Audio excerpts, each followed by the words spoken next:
Space is not silent. It remembers. Commander Leora Hayes learned this the moment the transmission arrived. An impossible signal. Fingerprints of Earth embedded in a frequency no human instrument should recognize. Every scientist on board the Starship Aegis stared at the audio pattern, realizing with dread what it implied. Earth had spoken, and the stars had answered. No one on the crew remembered sending anything. Yet the broadcast contained humanity's forgotten history, Earth's true identity, a living intelligence older than the sun that warmed its oceans. Leora replayed the last line.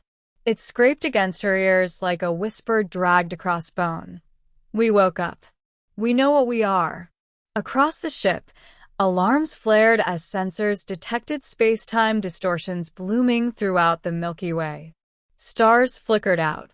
Wormholes formed like wounds in the dark. The galaxy was reacting. Lieutenant Rahim staggered to the viewport. The core, it's pulsing. The galactic core, billions of stars, throbbed like a single giant heart. Something ancient was stirring. The crew watched helplessly as messages burst across the calm network, alien civilization screaming, planets begging for rescue. A single phrase repeated from countless systems, translated by the computer. The memory is back. Leora tried to contact Earth Command, but the planet was dark. No outgoing signal, only rhythmic pulses echoing the same unearthly phrase. We remember who we are. The ship shook violently. A gravity wave slammed into the hull, throwing the crew off balance. Outside, a shape emerged from warping starlight, vast, serpent-like. Its scales formed of black nebulae and unlit matter. It's heading for Earth, Rahim breathed.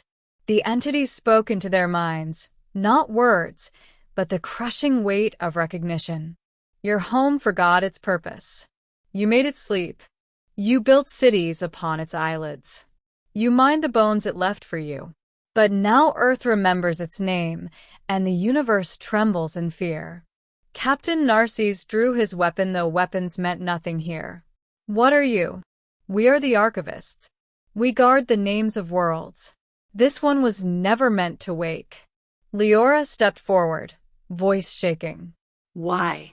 What happens if Earth remembers? The alien presence shuddered like an eclipse falling across thought itself. Earth was the warden of silence, the one that sealed the hunger beneath the core of existence, the one whose name kept the devourer dreaming. Rahim's face drained of color. If Earth remembered itself, does that mean?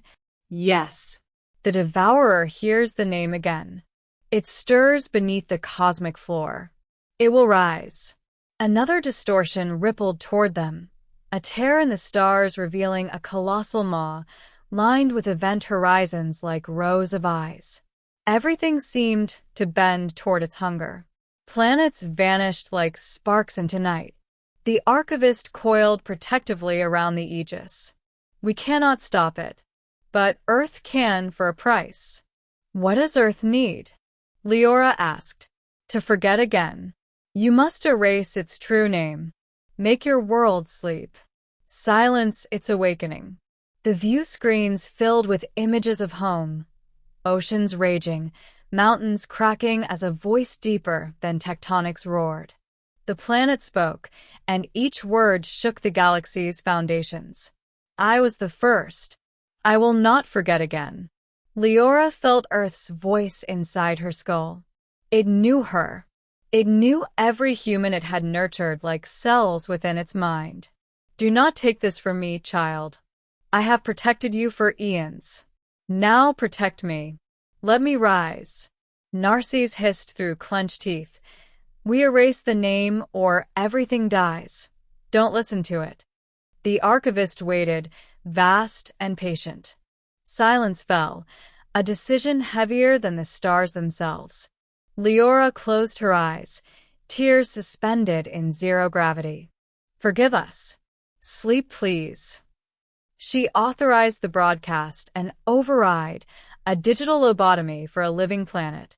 The ship transmitted a wave of engineered oblivion, rewriting Earth's memory. The roaring stopped. The core fell still. The Devourer's maw faded into darkness. One by one, stars reignited. Earth's surface quieted. It became a world again, just a world. Leora slumped to the floor, trembling from the psychic backlash. In the sudden calm, the archivist drifted away, dissolving into starlight. "We will remember for you." Leora stared out at the distant blue sphere that would never know what it had once been. "Thank you," she whispered, "for forgetting." Somewhere in the black, a final echo lingered, so faint she couldn't tell if it came from Earth or from the void itself. "When the stars remember us, we will tremble once more."